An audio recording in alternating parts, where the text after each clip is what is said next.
Dualos. Dualos. Real Yes. time po ito. Yan po, ibibigyan po kayo ng update kung ano po ang naisubmit na natin. Tayo, transparent tayo eh. Ang sinasabi natin dito puro totoo. Walang panlilinlang, walang pandaraya, walang panliligaw. Yan ang patakaran ng istasyon na ito. Hindi kagaya ng senador na binanggit natin kanina, yung tanong ko, kinuha niya sa ibang sagot. Pinaglalaban niya at pagkatapos papasok siya, parang akala mo siyang national hero. Mamaya, i-discuss natin. Alam mo kung bakit nila ina-avoid ang coordinates? Hindi nila talaga kayang gawin ito eh. Ganun ho. Talagang imposible gawin, ano? Samantalang hindi naman siyang gagawa. Ang NAMRIA ang gagawa niyan eh. Di tulungan natin ang NAMRIA. Pagtulong-tulungan natin, ilaban ang saganang atin. Kung mahirap, hindi baling mahirap, pero tangkain natin, kagaya ng ginawa ng Mauricio, sinasabi ko sa iyo. Kinuha nila yung parte ng HISIS para makapag-declare sila ng Chagos Archipelago. Ang Brazil, in-enclose nila yung St. Peter at saka yung St. Paul, taking part of the HISIS. Iniintay nila kung may mag-object. Fortunately, walang nag-object. Kahit na ang Amerika hindi nag-object, baka sakaling maging katanggap-tanggap yun. Ano? Bakit hindi natin gawin? Ba't di natin ilaban? Hinahamon ko lang sila dito pagkatapos ako ngayon ang gagawing traidor, senador, hindi kasi nila kayang gawin. Alam mo kung ba't tinatago ang coordinates? Bakit daw po? Bakit? Nakalimutan na ba natin ang bangungot tungkol sa flood control? Kaya tayo nagkanda... nagkaganto-ganito, nagkagulo-gulo na. Nagkahetot-hetot, sabi nila. Hindi ko alam. Kasi nga, yung coordinates mali-mali. Coordinates din. Coordinates din ang problema eh. Yes. Nakita mo? Wala naman palang ilog doon. Pati ang Pangulo na namali doon sa coordinates Kaya nga, yun. isip-isipin yung discrepancy between, sabi ko, between 70 meters to 400 meters. So may nawawalang river, may nawawalang lake, may nawawalang kung ano-ano. Coordinates, napaka-importante. Yes. Ngayon, uulitin ba ninyo ang nangyari na bangungot kamakailan lamang? At ngayon sasabihin nyo na naman, hindi importante ang coordinates?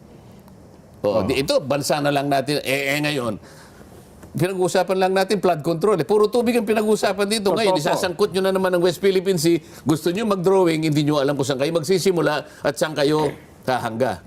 Tapos sasabihin nyo, ako may pakanan nito. Kayo po eh. Kayo po nagsimula ng mapa, inalis po ninyo ang KIG, tapos maghahanap po kayo ng kontrabida sa akin. Hindi po ako papayag dyan. Yung kagagawan pala nila, ibinenta. Sa akin nila ibinibintang. Sa akin ibinibintang. Mapasama nila ako, magiging bida sila, pero dinaya nila ang taong bayan. Dinaya nila. Ito'y deliberate na pandadaya. Sana ito'y maintindihan ng mahigit na nakararami nating kababayan. Kasi talaga ngayon sa social media, ngayon, sobrang laganap fake news eh. Sabi ko nga, kung nakikinig, yung Vice Mayor ng Kalayaan. Kasi na-interview siya sa isang palatuntunan po. sa GMA, whatever, sa isang palatuntunan. Pati yung mayor. Nakiusap naman ako na pagbigyan nyo rin ako. Kinausap naman nila ako, nakapagpaliwanag naman ako. Ayun. Ganun po. Kaya unti-unti naliliwanagan sila ngayon.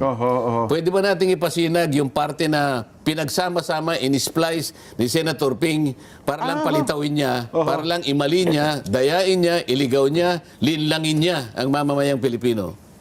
Sige po. Direct. Sige po.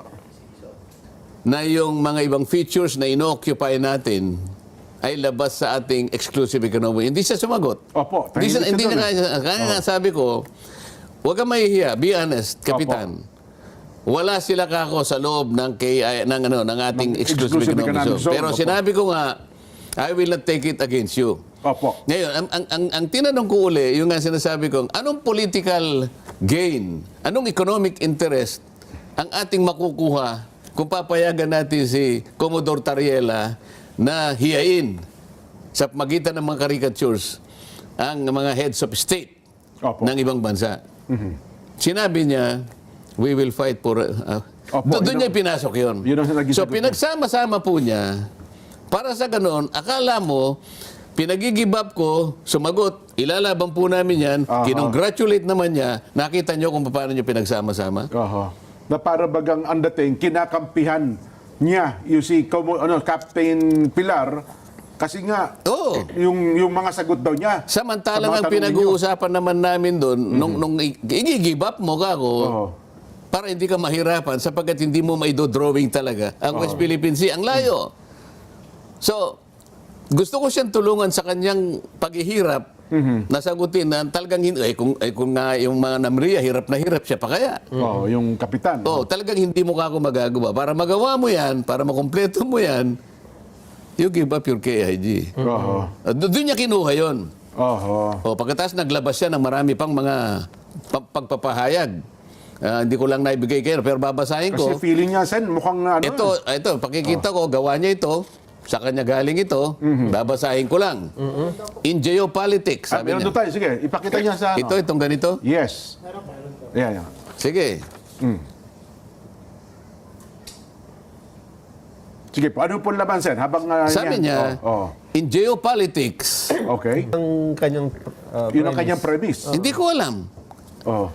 Dapat hindi geopolitics ito. Papalitan natin. In dirty politics. Ayun. In dirty, maruming politika.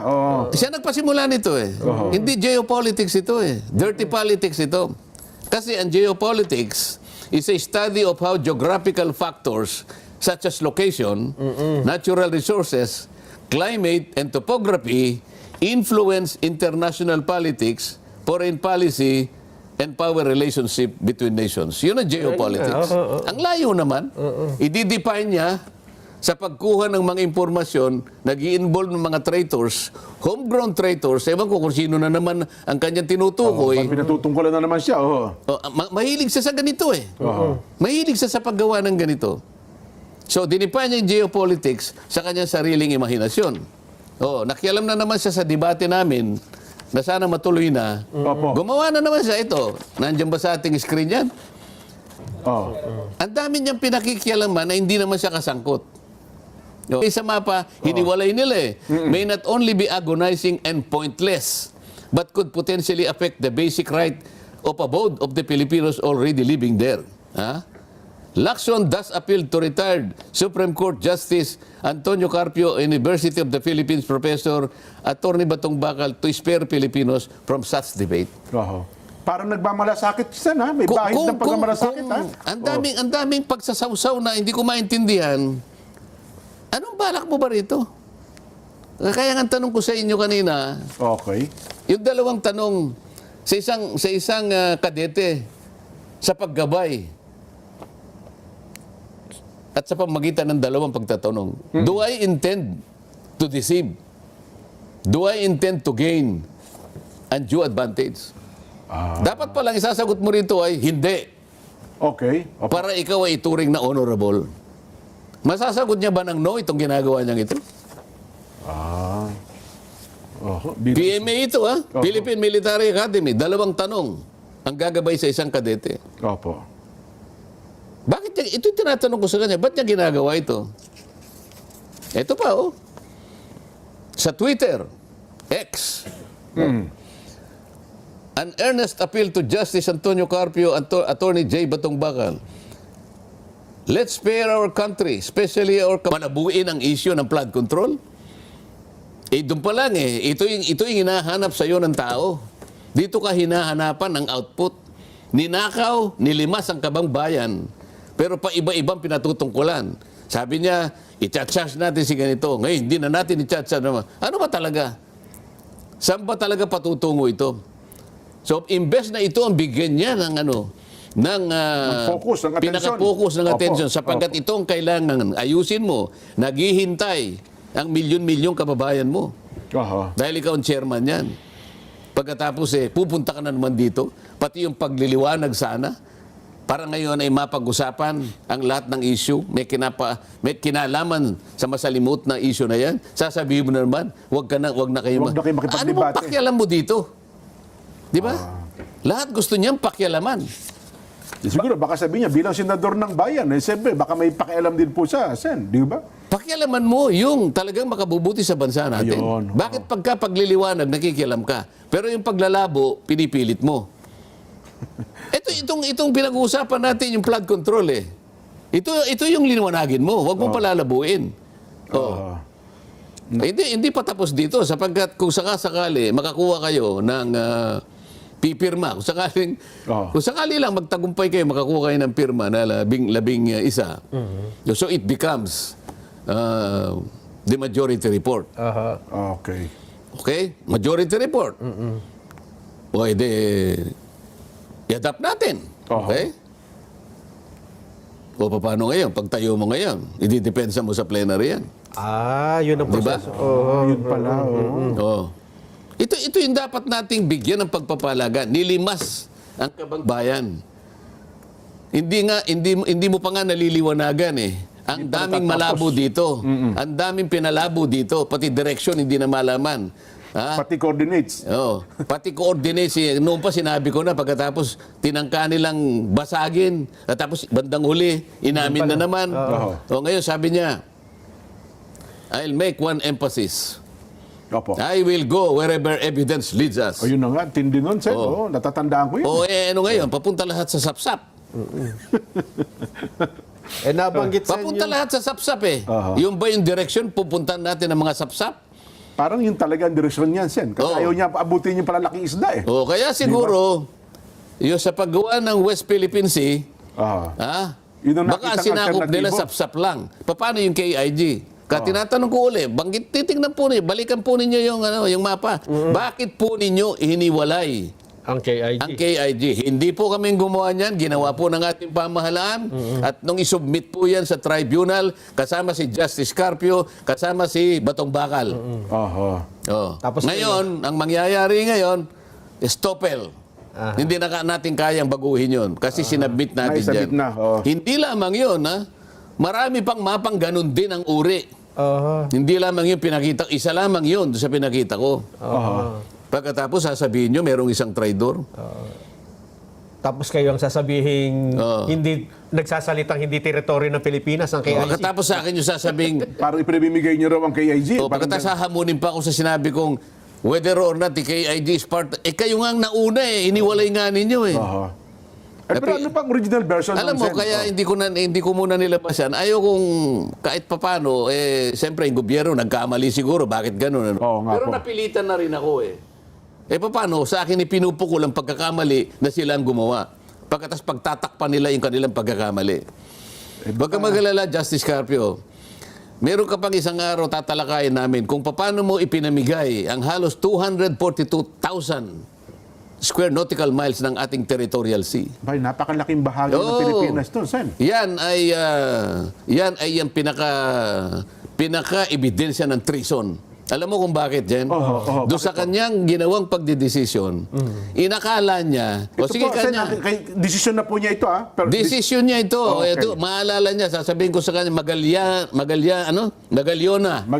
versus Ermita. Okay. Pumayag siya sa argumento ng gobyerno na paliitin na lang natin ang territorial sea sapagkat makakakuha ng tayo ng ganansya sa ating exclusive economic zone. Lumaki nga, sa palagay niya, ang exclusive economic zone, ipinamigay niya yung 242,000 square nautical miles. Territorial sea yun, Jen. Ibig sabihin, parte ng ating territory. Yes. Yung maritime rights, limited lang yun. Limited Economic lang po yan rights po. lang yun. I charge him treason for this. Kailangan malaman mo na, Justice Carpio, kung nakikinig ka. Territorial rights po yun. Kasi sa ibang bansa, pag pumasok Ayun po ng nga, ibang kaya bansa, ayaw yun, nilang makipagdebate kasi sasabihin ko lahat ito eh. Hindi na nga makikipagdebate yan, Sen. Hindi, makikipagdebate yan, pilitin nyo. Hindi, sinabi na may Premise na. Etin mo, dahil nga sa sinabi ni Ping Lacson na sinabi niya na geopolitics, ang pagkuha ng impormasyon sa mga traidor, bla bla bla. Gumawa rin ng pagpapahayag. Etong Justice Carpio, sinabi niya, I intend to revise. Sabi niya, sana ma-revise natin ang Foreign Service Act sa DZBB. May interview siya. Para daw malaman, baka may mga Pilipino na nagsisilbi na foreign agents at binabayaran ng China. So, nasabi na nga natin nung isang araw, nakalimutan niya, yung anak niya nagtuturo sa University of Beijing. So, nagsama-sama sila. Nakikita mo, magdidikit-dikit sa isang larawan na sila magkakasama. Kung basahin mo yung dyaryo ngayon, yung isang manunulat sa Hindi ko alam kung inquirer yun o